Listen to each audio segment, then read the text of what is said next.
大家好，我係物理治療師 Jeffrey。今日呢條影片咧，我會同大家咧講解下，就係話當如果大家真係有耳石移位嘅情況之下，咁究竟我哋第一次做治療嘅時候咧，究竟我哋有咩合理嘅期望嘅咧？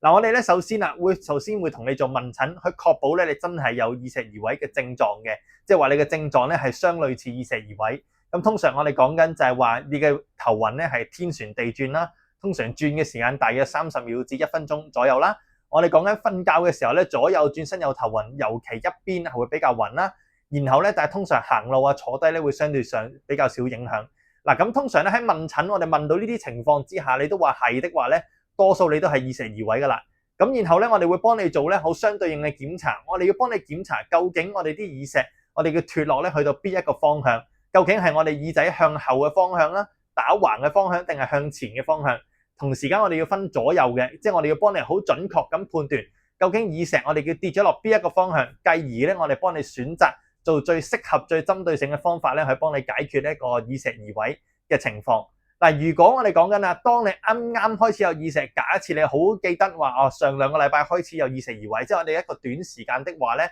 通常合理地我哋做治療咧，大約做1至2次治療，即係意思係做1次過嚟我哋診所，甚至做2次左右咧。基本上啲耳石咧應該要散噶啦。咁當然啦，我哋都要視乎翻究竟我哋耳石脫落嗰個程度係屬於輕微、中等、嚴重啦，去判斷究竟你有幾快好翻。但係通常有事嘅時候快啲睇，其實好快會冇事噶啦。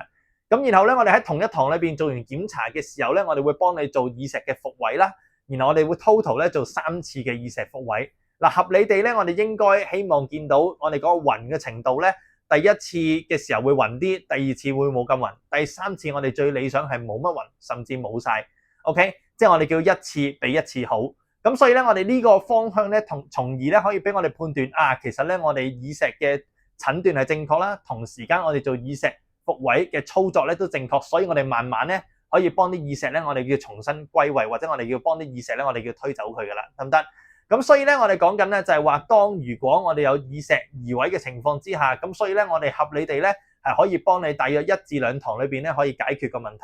但係假設你啲耳石咧已經拖咗一段時間啦，假設可能拖咗4個月，假設拖咗半年，咁然後咧都係反反覆覆都未好嘅時候咧，咁可能咧相對上啲耳石咧，我哋叫唔係淨係跌一個方向啊，可能跌咗2個方向或者3個方向都有耳石移位。咁所以咧，我哋需要逐個咧個情況去幫你解決個情況。當然啦，我哋嗰個做每一堂裏邊做唔做到3次復位咧，除咗我哋要判斷即係個病人有冇唔舒服之外咧，最重要啊，其實就係睇究竟個病人身體狀態咧承唔承受得住。我哋成日同病人講啊，就係話我哋做1次耳石復位咧，就好似坐1轉過山車咁樣。咁所以咧，坐1轉就冇事，坐2轉開始有啲作嘔，坐第3轉嘅時候，如果真係要嘔出嚟嘅話咧，基本上我哋都不能夠勉強，得唔得？